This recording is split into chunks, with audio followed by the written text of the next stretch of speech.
मुख से 18 पुराण, इतिहास और यमादि स्मृतिशास्त्र उत्पन्न हुए। इसके बाद ब्रह्मा जी ने अपने देह के 2 भाग किए, दाहिने भाग को पुरुष तथा बाएं भाग को स्त्री बनाया और उसमें विराट पुरुष को सृष्टि की। उस विराट पुरुष ने नाना प्रकार की सृष्टि रचने को इच्छा से बहुत काल तक तपस्या की और सर्वप्रथम 10 ऋषियों को उत्पन्न किया, जो प्रजापति कहलाए। उनके नाम इस प्रकार है: 1 नारद, 2 भृगु, 3 वशिष्ठ, 4 प्रचेता, 5 पुलह, 6 क्रतु, 7 पुलस्त्य, 8 जजत्री, 9 अंकिरा और 10 मरीचि। इसी प्रकार अन्य महातेजस्वी ऋषि भी उत्पन्न हुए। अनंतर देवता, ऋषि, दैत्य और राक्षस, पिशाच, गण, धर्व, अप्सरा, पितर, मनुष्य, नाग, सर्पण आदि योनियों के अनेक गण उत्पन्न किए और उनके रहने के स्थानों को बनाया। विद्युत, मेघ, वचर, इंद्रधनुष, धूमकेतु, पुच्छल तरे, उल्का, निर्घात, बादलों की गड़गड़ाहट और छोटे बड़े नक्षत्रों को उत्पन्न किया। मनुष्य, किन्नर, अनेक प्रकार के मत्स्य, वराह, पक्षी, हाथी, घोड़े, पशु, मृग, कृमि, कीट, पतंग आदि छोटे बड़े जीवों को उत्पन्न किया। इस प्रकार उन भास्करदेव ने त्रिलोकी की रचना की। हे राजन, इस सृष्टि को रचना कर सृष्टि जिन जिन जीवों का जो कर्म और क्रम कहा गया है, उसका मैं वर्णन करता हूँ, आप सुने।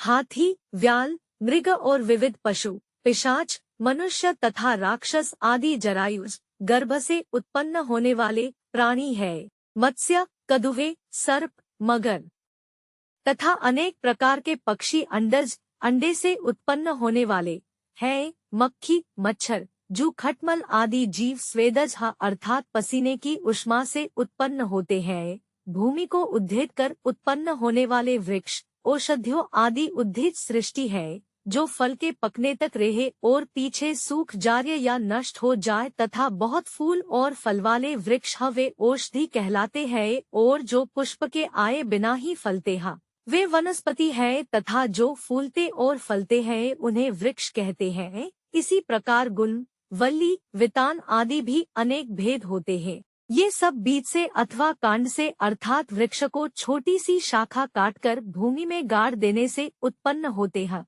ये वृक्ष आदि भी चेतना शक्ति संपन्न हैं और इन्हें सुख दुख का ज्ञान रहता है, परंतु पूर्वजन्म के कर्म के कारण तमोगुण से आच्छन्न रहते हैं। इसी कारण मनुष्यों की भांति बातचीत आदि करने में समर्थन नहीं हो पाते। दो इस प्रकार यह अचिंत्य चराचरजगत भगवान भास्कर से उत्पन्न हुआ है।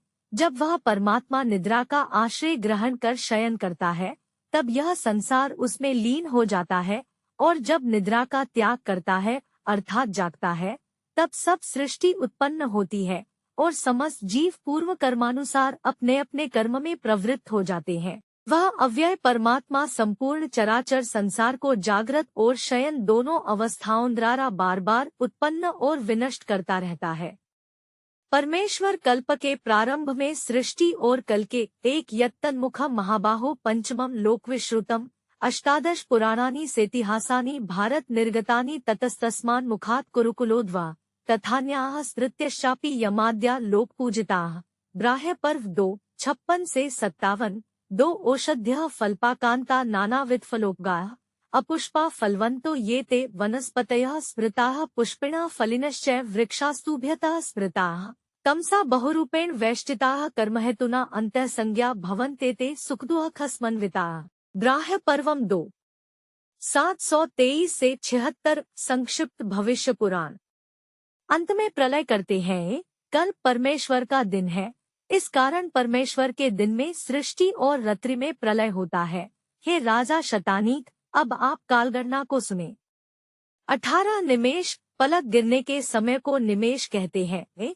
को एक काष्ठा होती है, अर्थात जितने समय में 18 बार पलकों का गिरना हो उतने काल को काष्ठा कहते हैं।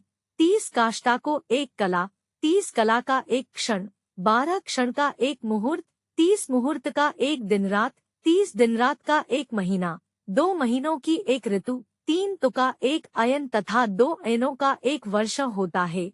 इस प्रकार सूर्य भगवान के द्वारा दिन रात्रि का काल विभाग होता है। संपूर्ण जीव रात्रि को विश्राम करते हैं और दिन में अपने अपने कर्म में प्रवृत्त होते हैं। पितरों का दिन रात मनुष्यों के 1 महीने के बराबर होता है, अर्थात शुक्ल पक्षम पितरों की रात्रि और कृष्ण पक्ष में दिन होता है।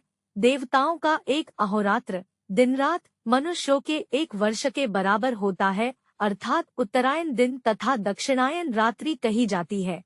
हे राजन, आप ब्रह्मा जी के रात दिन और एक एक युग के प्रमाण को सुनें। सत्ययुग 4000 वर्ष का है, उसके संध्यांश के 400 वर्ष तथा संध्या के 400 वर्ष मिलाकर इस प्रकार 4800 दिव्य वर्षों का एक सत्ययुग होता है। इसी प्रकार त्रेतायुग 3000 वर्षों का तथा संध्या और संध्यांश के 600 वर्ष कुल 3600 वर्ष, द्वापर 2000 वर्षों का संध्या तथा संध्यांश के 400 वर्ष कुल 2400 वर्ष तथा कलयुग 1000 वर्ष तथा संध्या और संध्यांश के 200 वर्ष मिलाकर 1200 वर्षों की मान का होता है।